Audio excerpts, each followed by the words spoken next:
앞서 보신 그대로 한동훈 전 위원장 조기 등판론도 솔솔 나오는 가운데 또 한 명의 당권 주자죠. 나경원 당선인이 오늘 저희 라디오쇼 정치시그널에 출연해서 이재명 대표를 가리켜서 이런 표현을 썼습니다. 당론으로 어렵게 정한 어떤 법안들도 개인적인 이유로 반대해서 추진이 멈춰버리는 이런 사례를 제가 몇 차례 봤기 때문에 그건 정말로 옳지 않다. 내가 당내 갈등 문제나 이런 것 때문에 지적하지 않았지만 새로 당선되신 여러분들께서는 그런 일은 최대한 없었으면 좋겠습니다. 지금 여의도 대통령이란 이야기를 하잖아요. 이재명 대표가. 네. 사실은 용산 대통령 따로 있고 여의도 대통령 따로 있는 그런 정부가 아닌가. 여의도 안에서는 저희가 적어도 야당 아닌가 이런 생각이 들어요. 네. 저렇게 강하게 입법 독주를 하겠다는 그 민주당에 대응하려면 저는 강인함과 유연함을 동시에 가져야 된다. 네. 그런 원내대표가 좀 당선되었으면 하는 그런 마음입니다. 그 나경원 당선인이 저희 정치 시그널에 출연해서 본인도 예전에 원내대표 해보니까 이런저런 게 쉽지 않더라. 원내대표는 이런 덕목을 가졌으면 좋겠다라고 얘기를 하면서 이현정 의원님. 네. 지금 이재명 대표가 여의도 대통령이다 이런 표현을 썼어요. 어느 정도 동의하십니까? 그럼요. 뭐 지금 보면 뭐 전체 171석이긴 하지만 또 조국 혁신당까지 합하면 192석 뭐 이런 전례가 없었습니다. 정말 거의 뭐 모든 권한, 즉 대통령의 거부권과 탄핵, 개헌 이 세 가지만 사실은 할 수 없지 나머지 모든 것을 지금 할 수 있는 뭐 예를 들어서 당장 총리 인준 문제도 마찬가지고요. 대법관들, 헌법재판관들 뭐 등등 재판소장들 이 거부권을 행사할 수 있기 때문에 이제 그런 권한을 가지고 있는 겁니다. 사실상 어떤 면에서 여의도에서 이제 아주 절대적인 뭐 1인자라고 할 수가 있겠죠. 그만큼 막강하다. 특히 당내에서도 지금 뭐 이체 이견도 허용하지 않고 있지 않습니까? 보시면 박찬대 원내대표가 결국 혼자 출마해서 혼자 지금 당선되는 이런 현상까지 벌어지고 있잖아요. 나머지는 다 알아서 그만두는. 지금 뭐 아마 주변에 또 이 당대표 연임을 위한 의견을 묻는다고 이야기를 하긴 하는데 그건 뭐 이미 정해진 결론 같고. 근데 문제는요. 항상 이렇게 절대적인 권한을 갖고 있으면 또 이 책임이 따르게 마련입니다. 옛날 김대중 대통령 시절에도 이회창 당시 총재가 굉장한 막강한 권한을 가졌어요. 그때 사실은 이 김대중 대통령이 이회창 총재를 7번을 만났습니다. 7번을 만나서 사실 이 영수회담을 했고 또 정국을 이끌어 나가는 경험이 있습니다. 그러니까 그만큼 여전히 이 대통령의 입법부 권한 이게 워낙 강력하기 때문에 사실상 대한민국이 발전하기 위해서는 두 사람 간의 협조, 협치가 필요할 수밖에 없는 것이죠. 그렇지만 지금 상황에서는 협치를 기대하기는 굉장히 어려울 것 같습니다. 하반기가 접어들면 무조건 아마 특검 정부로 갈 것 같은데 그만큼 걱정되는 대목이 있는데 결국은 여의도 대통령의 이야기는 여의도의 대통령 지위만큼 또 책임도 따른다 이런 말씀을 드리겠습니다. 과거에 김대중 전 대통령과 이회창 당시 총재 뭐 영수회담 하긴 했는데 최근에 지난주였죠. 지난주 금요일에 최상병 관련 특검법 민주당이 목요일에 단독 처리하면서 다시 긴장 관계가 형성이 됐습니다. 요즘 국민의힘이나 혹은 뭐 여러 언론에서도 여의도 대통령이라는 말을 많이 쓰는데 글쎄요. 일단 박찬대 신임 원내대표도 찬반 투표 단독 입후보로 선출된 데 이어서 이제 공식적으로 이재명 대표의 당대표 연임설도 솔솔 나오고 있습니다. 이재명 대표가 어떻게 하는 게 좋겠어요? 저한테 한번 그러시길래 연임하시는 게 낫지 않겠습니까? 라고 이제 뭐 아주 진지하게 얘기한 건 아닌데 좀 가볍지만 아주 그렇다고 뭐 농담은 아니었고요. 박찬대 후보가 제적의원 과반수 이상을 득표해서 원내대표로 당선되었음을 선포합니다. 자리로 이동하시고요. 네. 마지막에 이제 꽃향기를 맡는 박찬대 원내대표 모습 봤는데요. 서영주 대변인. 네. 뭐 모르겠어요. 뭐 이재명 대표가 낙점했냐 아니냐 뭐 이런 논란은 저도 잘 모르겠어요. 실제로 그랬는지 원내대표를. 근데 다만 신임 원내대표도 단독 입후보에서 토론회에도 상략하고 선출 단독 뽑혔다. 근데 이제 당대표 연임설에 대해서도 이렇게 되면 주변 의원들에 대해 최근에 홍익표 전 원내대표의 말에 따르면 이재명 대표가 주변에 나 당대표 연임해도 되겠냐라고 물어보는 모양인데 이렇게 되면 또 당대표도 추대 형식 원내대표처럼 돼서 아예 뭐 이재명의 민주당 되는 거 아닌지 여러 가지 얘기들은 당내에서 있는 것 같거든요.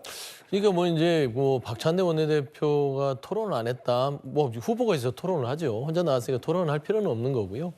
대표의 연임과 맞물려서 이게 이제 이재명 지도 체제가 너무 이렇게 공과되는 거 아니냐. 이 얘기를 뭐 이재명의 민주당이라 얘기를 하고 있어요. 근데 저는 이렇게 생각을 합니다. 할 만하니까 하는 거겠죠. 그러니까 이 많은 아니 그렇지 예. 않습니까? 예. 그러니까 이 당이 이 정당 정치 자체가 누구 하나가 나 할게 했을 때 아무도 그 부분에 대해서 어떤 반대 의견이 없으면 그거는 무서워서 그런 게 아니라 예. 상황 자체가 할 만한 거예요. 예를 들면은 이번 총선 민심에서 이렇게 야당에게 압도적인 과반을 줬어요. 그러면은 윤석열 대통령, 특히 윤석열 정권이 바뀌나? 예. 라는 걸 봤을 텐데 안 바뀌어요. 그리고 국민들은 말하자면 아까 나경원 의원도 그런 얘기를 했어요. 아, 여의도의 대통령이다. 그리고 이제 뭐 저쪽에 용산의 대통령이 있다.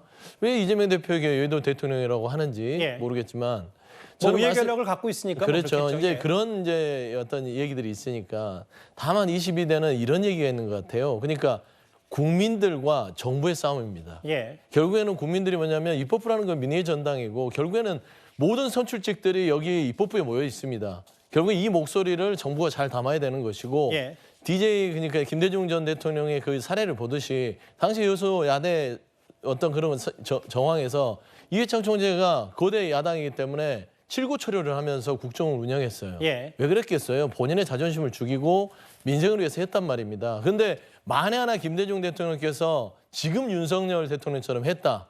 그러면 이회창 총재도 마찬가지의 어떤 그런 절대적 권한을 누릴 수밖에 없었을 것이다. 상황이. 그렇기 때문에 지금 이재명 대표와 박찬대 신임 원내대표 부분이 일사불란하게 가는 부분들을 당내 의원들도요. 윤석열 정부가 바뀌지 않는 이상은 이대로 가자. 예. 안 되겠다.